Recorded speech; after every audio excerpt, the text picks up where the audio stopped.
ஒன்று ராஜாக்களின் புஸ்தகம் 19வது அதிகாரத்தில் 16வது வசனத்தில் இப்படியாக ஒரு வார்த்தை சொல்லப்பட்டிருக்குது.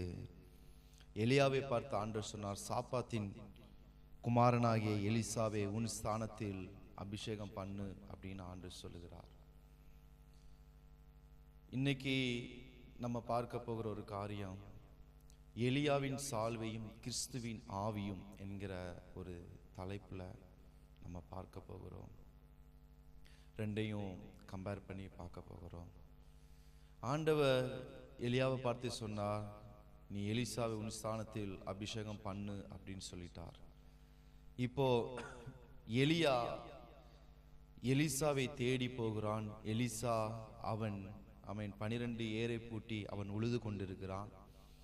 12 ஏரை பூட்டி உழுது கொண்டிருக்கிற எலிசா இருக்கிற இடம் வரைக்கும் போய் எலிசாவின் மேல் எலியா தன் சால்வையை போடுகிறான். சால்வையை போட்டுட்டு எலியா உடனே திரும்பி வருகிறான். எலியா திரும்பி வரும்பொழுது எலிசா அவன் பின்னாடியே ஓடி வருகிறான். அவன் ஓடி வந்த உடனே எலியா கிட்ட கேட்கிறான், நான் போய் என் தாய் தகப்பனையும் முத்தம் செய்துவிட்டு நான் திரும்பி வர எனக்கு உத்தரவு கொடுன்னு சொன்ன உடனே எலியா சொன்ன ஒரு வார்த்தை, நான் உனக்கு செய்ததை நினைத்துக்கொள் என்கிற ஒரு வார்த்தையை சொல்லுகிறான். கவனிங்க, ரொம்ப முக்கியமான ஒரு காரியம். எலிசா இருக்கிற இடம் வரைக்கும் போய் அவன் தன்னுடைய சால்வை அவன் மேல போட்டு தன்னுடைய ஸ்தானத்துல இந்த சால்வையை போட்ட உடனே அது எதற்கு அடையாளமா இருக்குது அப்படின்னா, எலியாவுக்கு அப்புறம் எலியாவின் ஸ்தானத்துல எலிசாவை அவன் செலக்ட் பண்ணுகிறான். இது எலிசாவுக்கு புரிந்து விட்டது. அதனால்தான்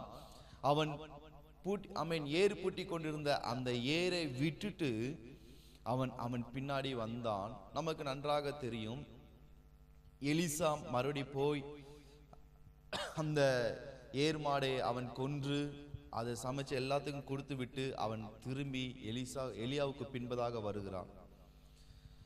இங்கே பார்க்கிறோம், எலிசா இருக்கிற இடம் வரைக்கும் எலியா போனான். அதே போலதான் ஸ்தோத்திரம் வசனத்திலே வாசிக்கிறோம். ஸ்தோத்திரம் எபிரேயர்ல 2:14 வாசிக்கும் பொழுது வசனம் சொல்லுகிறது, பிள்ளைகள் மாம்சத்தையும் இரத்தத்தையும் உடையவர்களாய் இருக்க அவரும் அவர்களை போல மாம்சத்தையும் இரத்தத்தையும் உடையவரானார் என்று வசனத்திலே வாசிக்கிறோம். எப்படி எலிசா இருக்கிற இடம் வரைக்கும் எலியா போய் தன் சால்வையை போட்டு அவனை அபிஷேகம் பண்ணினானோ, அவனை செலக்ட் பண்ணினாரோ, அதே போலதான் நம்முடைய கர்த்தர்